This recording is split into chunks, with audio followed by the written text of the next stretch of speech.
En matière de lutte contre la pollution, les grandes villes françaises peuvent mieux faire. C'est la conclusion d'un rapport publié ce mercredi par Greenpeace, le réseau Action Climat et UNICEF France.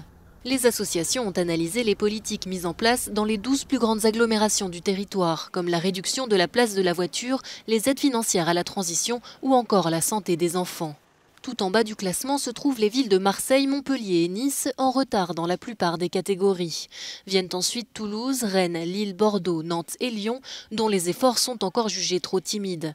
Enfin, en haut du classement, on trouve Strasbourg, Grenoble et Paris. Paris est en tête parce que, en fait, sur les 17 indicateurs, c'est celle qui a le plus avancé, donc notamment sur la zone à faible émission.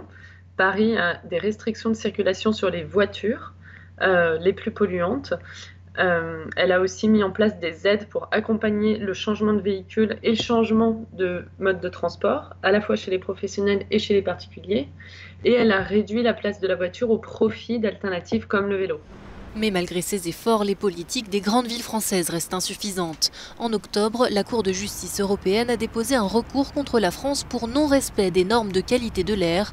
Le pays risque une amende de 11 millions d'euros.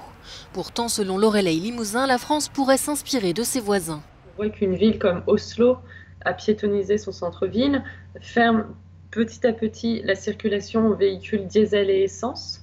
Il y a beaucoup de villes en fait en Europe qui ont mis en place des zones à faible émission, il y en a de plus de 250. Il y a aussi beaucoup de villes qui sont bien plus en avance que nous sur le développement du vélo. Selon l'Organisation mondiale de la santé, la pollution atmosphérique provoque chaque année plus de 400 000 décès prématurés dans l'Union européenne.